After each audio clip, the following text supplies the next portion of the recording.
എല്ലാ കൂട്ടുകാർക്കും ലിറ്ററേച്ചർ ക്ലാസ്സിലെ 4-ാമത്തെ അധ്യായത്തിലേക്ക് കൃത്യമായ സ്വാഗതം. ഇന്ന് നമ്മൾ പഠിക്കുന്നത് ഇസ്ലാം എങ്ങനെയാണ് അറബി ഗദ്യ സാഹിത്യത്തിൽ സ്വാധീനം ചെലുത്തിയത് എന്നതാണ്. അസറൽ ഇസ്ലാമു, ഇസ്ലാം സ്വാധീനിച്ചു.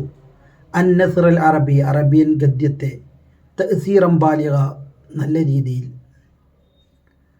എങ്ങനെയാണ് ഇസ്ലാം ഗദ്യ സാഹിത്യത്തെ സ്വാധീനിച്ചത്? ലിഅന്നഹു, തീർച്ചയായും ഇസ്ലാം ഖദ് തനവ്വഅ മളാമീനുഹു, ഇസ്ലാമിൻ്റെ വിഷയങ്ങൾ വൈവിധ്യമാണ്. വ അഖാഇദുഹു, ഇസ്ലാമിൻ്റെ വിശ്വാസധാരകൾ. വ ശറാഇഹു, ഇസ്ലാമിൻ്റെ വിധിവിലക്കുകൾ. മിനൻ നസ്രിൽ അറബി, അറബി ഗദ്യത്തിൽപ്പെട്ടതാണ്. അൽ ഖുർആൻ, ഖുർആൻ. വൽ ഹദീസ്, ഹദീസ്. വൽ ഖുതുബ, പ്രഭാഷണം. വ റസായിൽ, കത്തുകൾ. വൽ വസായ, വസിയത്തുകൾ. വ ശറായിൽ, നിയമങ്ങൾ. തഅ്സീറുൽ ഖുർആനി, ഖുർആൻ്റെ സ്വാധീനം. ഫിൻ നസ്രിൽ അറബി, അറേബ്യൻ ഗദ്യത്തിൽ. വഹദൽ അറബ, അറബികളെ ഒന്നിപ്പിച്ചു. അലാ ലഹ്ജത്തിൻ വാഹിദ, ഒരൊറ്റ ഭാഷയുടെ പേരിൽ. ഓരോ ഗോത്രങ്ങൾക്കും വ്യത്യസ്ത ഭാഷാ ശൈലികളാണ് ഉണ്ടായിരുന്നത്.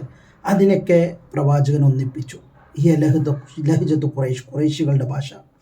ജാലൽ ലുഗത്തൽ അറബിയ, അറബി ഭാഷയാക്കി. ലുഗത്ത ദീനിൻ, മതത്തിൻ്റെ ഭാഷയായി. അപ്പോൾ ഒരു മതഭാഷയായി അറബിയെ പരിണമിച്ചത് ഇസ്ലാമതാണ്. മാത്രമല്ല ഹദ്ദബൽ ലുഗത്തൽ അറബിയ, അറബി ഭാഷയെ ശുദ്ധീകരിച്ചു. മിനൽ അൽഫാദിൽ വഹ്ഷിയ, കാടൻ വാക്കുകളിൽ നിന്ന്. ജാലൽ ലുഗത്തൽ അറബിയ, അറബി ഭാഷയാക്കി. ലുഗത്തൽ ആലമിൽ ഇസ്ലാമി, ഇസ്ലാമിക് വേൾഡിൻ്റെ ലാംഗ്വേജായി മാറ്റി. ഹഫിദൽ ലുഗത്തൽ അറബിയ, അറബി ഭാഷയെ സംരക്ഷിച്ചു. മിനൽ ഇൻഖിറാദ്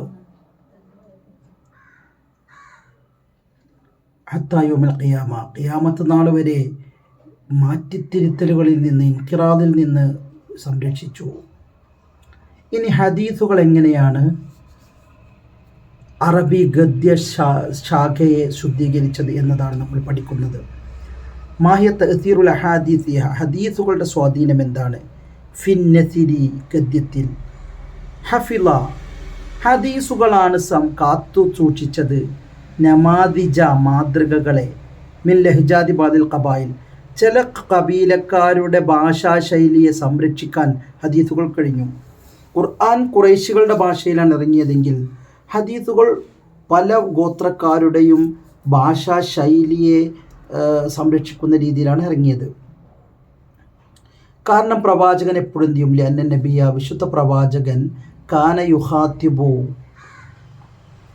സംഭാഷണം നടത്തുമായിരുന്നു. അൽ ഖബായില, ഗോത്രക്കാരോട്. ഫി ലഹ്ജാതിഹിം, അവരുടെ ഭാഷാശൈലിയിൽ, അവരുടെ നാട്ടുഭാഷയിൽ, അവരുടെ ഡയലക്റ്റിൽ. ഇനി ചരിത്രം എഴുത്ത് വളർന്നു. ഇസ്ലാമിലെ ഹദീസുകളുടെ പ്രത്യേകത 100% സത്യമാണ്. അതുകൊണ്ട് തന്നെ അതിൻ്റെ അടിസ്ഥാനത്തിൽ ഇസ്ലാമിക ചരിത്രവും അവിടെ വളരെയാണ്. 100% ഉറപ്പുള്ള പ്രവാചകൻ്റെ ചരിത്രം.